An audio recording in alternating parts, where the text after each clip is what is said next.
வணக்கம் நண்பர்களே. நிறைய மாணவர்கள் யுக்ரைன் ரஷ்யா போர் சூழல் இது சம்மந்தமாக ஒரு வீடியோ அப்லோட் பண்ணுங்க அப்படின்னு ரிக்வஸ்ட் பண்ணியிருந்தாங்க. சொல்லப்போனால் ஒரு மாதத்துக்கு முன்னாடியே இந்த இஷ்யூ சம்மந்தமாக நான் ஒரு வீடியோ அப்லோட் பண்ணியிருந்தேன். அப்போ பார்த்தீங்கன்னா வார் ஸ்டார்ட் ஆகலை, ஆனால் ஒரு டென்ஸ் சுச்சுவேஷன் இருந்தது. ஸோ இதனுடைய பேக்ரவுண்ட் என்ன அப்படிங்கிறத நம்ம டிஸ்கஸ் பண்ணியிருந்தோம். ஒருவேளை அந்த வீடியோவை நீங்கள் பார்க்கலன்னா இப்போ அந்த வீடியோ ஃபுல்லாக பாருங்கள், ஒரு நல்ல ஐடியா கிடைக்கும். சரி, இப்போ இன்றைக்கி தேதியில் வார் ஸ்டார்ட் ஆகிடுச்சு, ஆக்சுவல் வார் நடந்துகிட்ருக்கு. இதனுடைய பின்னணி என்ன, ஏன் இப்போ இந்த சண்டை நடக்குது, இதை நம்ம டிஸ்கஸ் பண்ணலாம். இப்போ இந்தியன் மீடியாவில் பார்த்தீங்கன்னா இது சம்மந்தமாக ஹெவியாக டிஸ்கஷன் போயிட்டுருக்கு, சோஷியல் மீடியாவில் டிஸ்கஸ் பண்ணுறாங்க. ஆனால் அன்ஃபார்ச்சுனேட்டாக இந்த நரேட்டிவ் எப்படி போகுதுன்னா, இந்த போருக்கு பின்னாடி இருக்கக்கூடிய அந்த உண்மையான காரணம் என்ன, இதை ஜென்ரலாக டிஸ்கஸ் பண்ணுறது இல்லை, மேலோட்டமாக டிஸ்கஷன் போகுது. மாணவர்கள் இளைஞர்களும் பார்த்தீங்கன்னா சுவாரஸ்யமாக அந்த ஃபேக்ட்ஸை லிசன் பண்ணணும்னு நினைக்கிறாங்க. மொத்தம் எவ்வளோ பேர் சண்டை போடுறாங்க, எந்த இடத்துல சண்டை போடுறாங்க, எவ்வளோ வெப்பன்ஸ் இருக்குது, அந்த லீடர்ஸ்லாம் என்ன பேசுகிறாங்க, ஒரு ஃபேண்டசி சார்ந்து டிஸ்கஸ் பண்ணுறாங்க. இந்த மாதிரி டிஸ்கஸ் பண்ணக்கூடாது.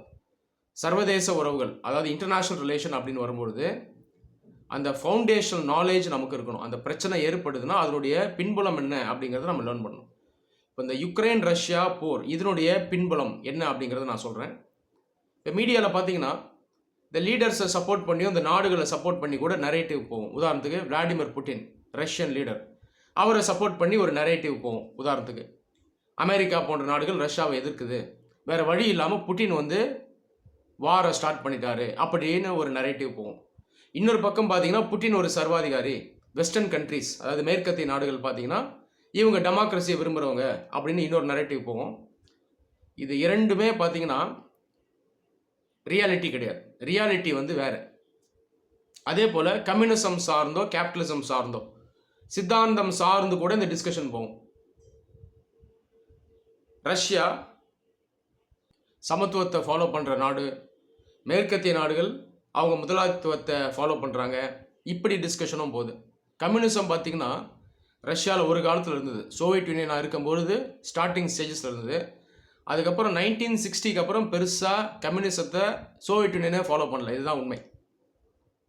அதனால் இது ஃபிலாசபியை தாண்டி இதை நம்ம பவரை வச்சு பார்க்கணும், அதிகாரத்தை வச்சு பார்க்கணும், ஏகாதிபத்தியத்தை வச்சு பார்க்கணும், அதாவது இம்பீரியலிசம் வச்சு பார்க்கணும். இன்றைக்கி தேதியில் ரஷ்யா அமெரிக்கா இவங்க ரெண்டு பேருக்கும் நடந்துட்டு வர அந்த ஏகாதிபத்திய போட்டி, இம்பீரியலிசம், இதனுடைய அந்த அவுட்கம் தான் இந்த யுக்ரைன் வார்.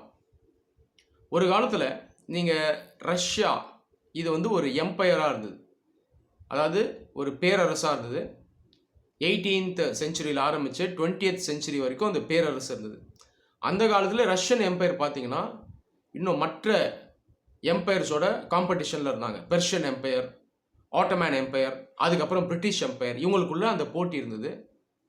ஆசியாவில் இருக்கிற நாடுகளையும் ஐரோப்பாவில் இருக்கிற நாடுகளையும் கண்ட்ரோல் பண்ணுறதுக்கான ஒரு போட்டி இது பேசிக்கலாக.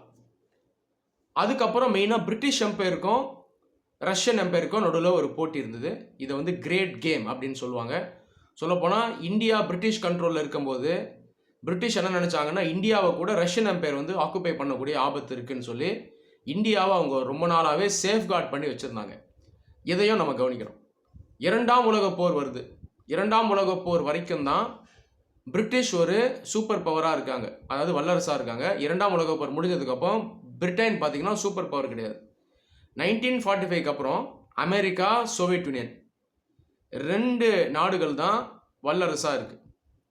1945 அப்புறம் அந்த பவர் டைனாமிக்ஸ் ஷிஃப்ட் ஆயிடுது. பிரிட்டன் இருந்த இடத்த யார் பிடிக்கிறான்னா அமெரிக்கா பிடிச்சிடுறாங்க. அப்போ 1945 அப்புறம் உலகத்தில் முக்கிய சக்தியாக இருக்கிறது பார்த்தீங்கன்னா அமெரிக்கா. இந்த பக்கம் ஆப்போசிட் சைடில் ஏற்கனவே இருந்தது ரஷ்யன் எம்பையர் மெயினாக. அதுக்கப்புறம் அதை ரீப்ளேஸ் பண்ணுறது யாருன்னு பார்த்தீங்கன்னா சோவியட் யூனியன். சோவியட் யூனியனுக்கு அப்புறம் இன்னைக்கு தேதியில் இருக்கக்கூடிய முக்கிய நாடு ரஷ்யா. இந்த மாதிரி நீங்கள் க்ரானாலஜிக்கலாக அண்டர்ஸ்டாண்ட் பண்ணணும், அப்போ தான் நமக்கு ஈஸியாக இருக்கும் படிக்க. சரி, இன்னைக்கு தேதியில் ரஷ்யாவுக்கும் அமெரிக்காவுக்கும் என்ன பிரச்சனை அப்படின்னு பார்த்தீங்கன்னா 1945 ஆரம்பித்து 1991 வரைக்கும் இந்த பீரியடை கோல்டு வார்னு சொல்கிறோம், பனிப்போர். இந்த பனிப்போரில் பார்த்தீங்கன்னா 2 வல்லரசுகள் அமெரிக்கா, சோவியட் யூனியன், இவங்க 2 பேருக்கு நடுவில் மிகப்பெரிய காம்படிஷன் இருக்குது. இதை தான் கோல்டு வார்னு நம்ம சொல்கிறோம். இதில் உத்து பார்த்தீங்கன்னா இவங்க எப்பயுமே டைரெக்டாக சண்டை போடல, நேரடியாக சண்டை போடாமல் மறைமுகமாக மற்ற நாடுகளில் போய் சண்டை போடுறாங்க. இதை ப்ராக்சி வார் அப்படின்னு நம்ம சொல்கிறோம்.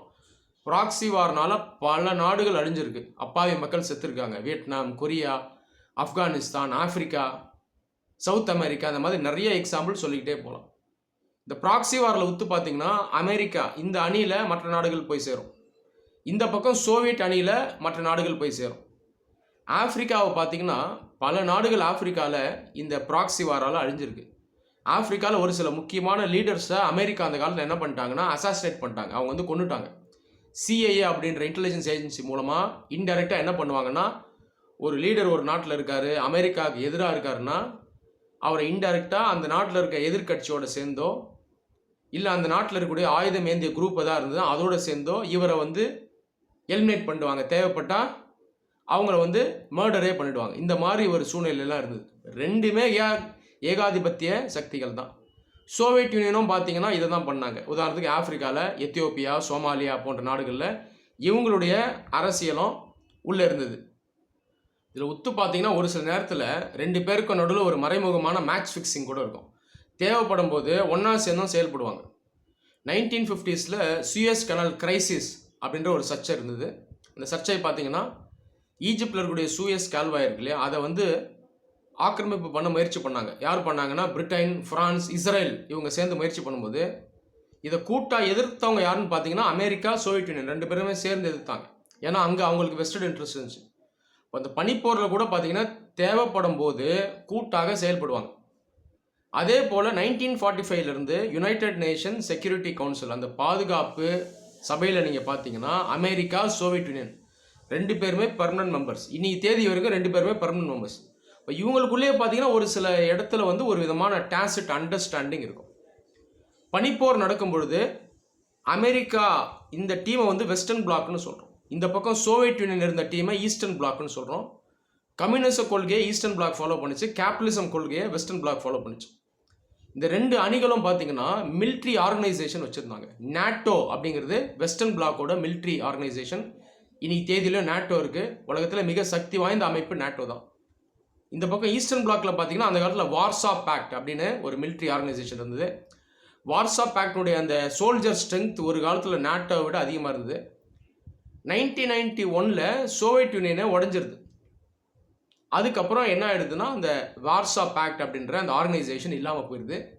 இன்னைக்கு தேதியில் நீர்த்து போன ஒரு சின்ன ஆர்கனைசேஷன் தான் இந்த ஈஸ்டர்ன் பிளாக் கீழே இருக்குது. அதை நம்ம CSTO அப்படின்னு சொல்கிறோம். இதுதான் தற்போதைக்கு இருக்கக்கூடிய நிலை. 1991 சோவியத் யூனியன் பிரேக்கப் ஆகி அந்த சோவியத் யூனியனுக்குள்ளே இருந்த இண்டிவிஜுவல் ரீபப்ளிக்ஸ், நிறைய ரீபப்ளிக்ஸ் இருந்தது. Georgia, Armenia, Ukraine, Moldova, Latvia, Lithuania, Estonia அப்படின்னு சொல்லிட்டே போகலாம். இவங்க எல்லாம் சோவியத் யூனியனை விட்டு வெளியே வந்துட்டாங்க. இதில் வெளியே வந்த ஒரு நாடு தான் யுக்ரைன். இன்னைக்கு தேதியில் நீங்கள் யூரோப் கண்டத்தில் பார்த்தீங்கன்னா யூரோப்புக்குள்ளேயே ஃபுல்லாக இருக்கக்கூடிய மிகப்பெரிய நாடு யுக்ரைன் தான். இப்போ இந்த யுக்ரைன் நாடு இருக்கு இல்லையா, இப்போ யுக்ரைன் நாடு மேலே அமெரிக்காவுக்கும் ரஷ்யாவுக்கும் நடுவில் ஒரு மிகப்பெரிய ஒரு போட்டி. இந்த இடத்துல அமெரிக்கான்னு சொல்லும்போது அமெரிக்கா கூட இருக்கக்கூடிய வெஸ்டர்ன் பிளாக் கண்ட்ரிஸ், இவங்கெல்லாம் மெயினாக யூரோப்பில் இருக்கக்கூடிய கண்ட்ரிஸ், இவங்களுக்கும் ரஷ்யாவுக்கும் நடுவில் தான் இந்த போட்டி இருக்குது. ரஷ்யாவை யார் சப்போர்ட் பண்ணுறாங்கன்னு பார்த்தீங்கன்னா சைனா சப்போர்ட் பண்ணுவாங்க. சைனா இல்லாமல் இந்த ரெண்டு நாடுகளுடைய கூட்டாளிகள் அலைஸ், ஈரான் போன்ற நாடுகளும் இன்டைரக்டாக சப்போர்ட் பண்ணுவாங்க. இப்போ ரீசெண்டாக ஈரான்லேருந்து கூட சப்போர்ட் வந்திருக்கு ரஷ்யாவுக்கு. இதுதான் அந்த நிலை. இப்போ 1991 அப்புறம் சோவியத் யூனியன் உடஞ்சிருச்சு. இந்த இடத்துல பார்த்தீங்கன்னா இன்டர்நேஷ்னல் ரிலேஷன்ஸில் ஒரு மிகப்பெரிய ஒரு ஹிஸ்டாரிக்கல் ஷிஃப்ட் வருது. வெஸ்டர்ன் பிளாக் என்ன பண்ணுறாங்கன்னா சோவியத் யூனியன்லேருந்து வெளியே வந்த நாடுகள் இருக்கு இல்லையா, இந்த எஸ்டோனியா, லாட்வியா, லித்வேனியா, இந்த மாதிரி நாடுகளை கொஞ்சம் கொஞ்சமாக அவங்களுடைய அணியில் சேர்க்குறாங்க. எப்படி சேர்க்குறாங்கன்னா இந்த நேட்டோ போன்ற ஆர்கனைசேஷனில் மெம்பர் ஆகிட்டாங்க. அது இல்லாமல் யூரோப்புக்குன்னு ஒரு ஆர்கனைசேஷன் இருக்குது, அது வந்து யூரோப்பியன் யூனியன்னு சொல்லுவாங்க, அந்த மெம்பர்ஷிப்லேயும் சேர்த்துடுறாங்க. மேற்கொண்டு விட்டு போன முக்கிய நாடுகளான பெலாரஸ், யுக்ரைன் போன்ற நாடுகளையும் அந்த மெம்பர்ஷிப்குள்ளே கொண்டு வராங்க. உத்து பார்த்தீங்கன்னா பெலாரஸ், யுக்ரைன் இன்னும் நேட்டோ மெம்பர்ஸ் ஆகலை. இப்போ நேட்டோ மெம்பர்ஸாக ஆக்கணும் அப்படிங்கிறது தான் வெஸ்ட்னுடைய திட்டம். வெஸ்ட் அப்படிங்கிறது இந்த ஐரோப்பிய நாடுகள், அவங்களுடைய லீடர் அமெரிக்கா. இதில் ரஷ்யாவுக்கு என்ன பிரச்சனைனா, ஒருவேளை யுக்ரைன், பெலாரஸை நேட்டோ மெம்பர்ஸ் ஆக்கிட்டாங்கன்னா நாட்டோ இராணுவ அமைப்பு ரஷ்யாவோட பார்டர் வரைக்கும் வந்துடும். எங்கே யுக்ரைன் முடியுதோ அங்கே ரஷ்யா ஆரம்பிக்குது. இதுதான் இப்போ ரஷ்யாவுக்கு இருக்கக்கூடிய பயம். நாட்டோ ரஷ்யா கிட்ட வரைக்கும் வந்துடும். ரைட்டுங்களா? பெலாரஸ் இப்போ வரைக்கும் பார்த்தீங்கன்னா ரஷ்யாவுக்கு கொஞ்சம் க்ளோஸாக இருக்கக்கூடிய நாடு. ஸோ பெலாரஸை பொறுத்த வரைக்கும் அவங்க ஏற்கனவே ஸ்பியர்ஸ் ஆஃப் இன்ஃப்ளூயன்ஸ் வச்சுருக்காங்க. இப்போ யுக்ரைன் தான் பெரிய பிரச்சனை. யுக்ரைன் நீங்கள் ஒத்து பார்த்தீங்கன்னா வெஸ்ட்டோட க்ளோஸாக இருக்குது. ரஷ்யா எக்கனாமிக்காக டெவலப்டு கிடையாது அந்த அளவுக்கு. ஆனால் வெஸ்ட் டெவலப்டு. இந்த ஐரோப்பிய நாடுகளும் அமெரிக்காவும் டெவலப்டு. ஸோ வெஸ்ட்டுக்கிட்ட இருந்து நிறைய ஹெல்ப்பை யுக்ரைன் எதிர்பார்க்குது. ஸோ இது வந்து ரஷ்யாவுக்கு ஒரு சேலஞ்ச்.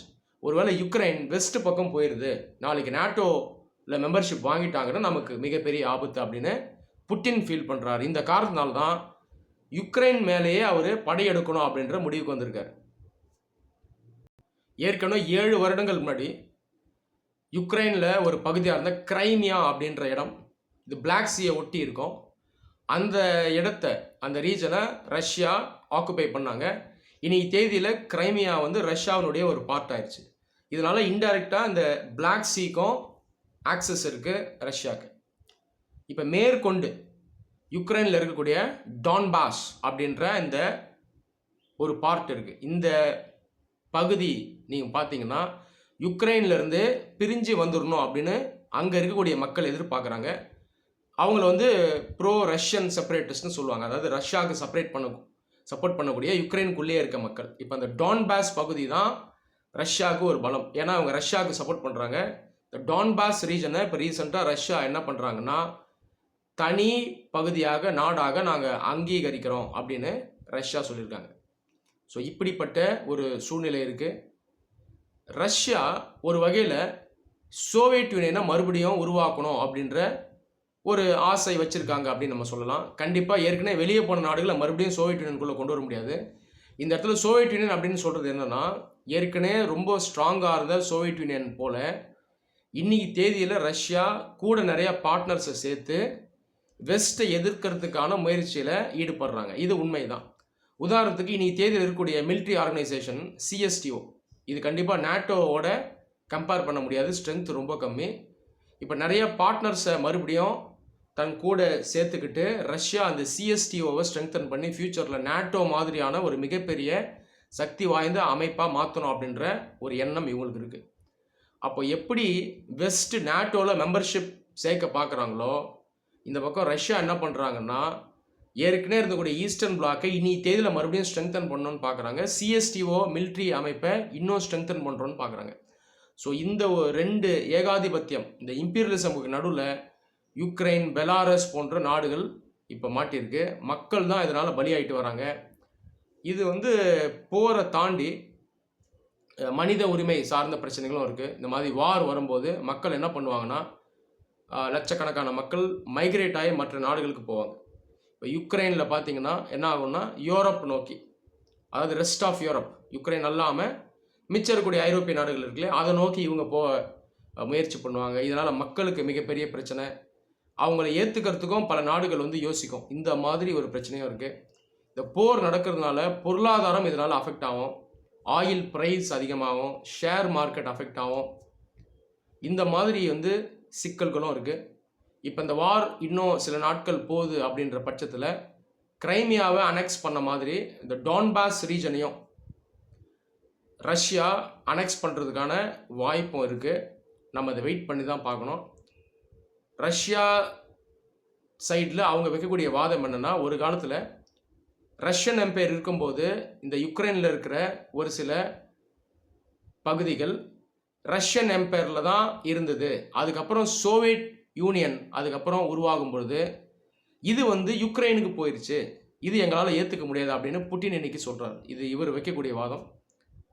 இந்த வாதத்தை நம்ம லாஜிக் இருக்குது அப்படின்னு எடுத்துட்டாலும் இன்னி தேதியில் நாடுகளினுடைய அந்த சாவரன்டி, அதாவது இறையாண்மை பார்த்திங்கன்னா ஏற்கனவே நிர்ணயம் பண்ணியாச்சு.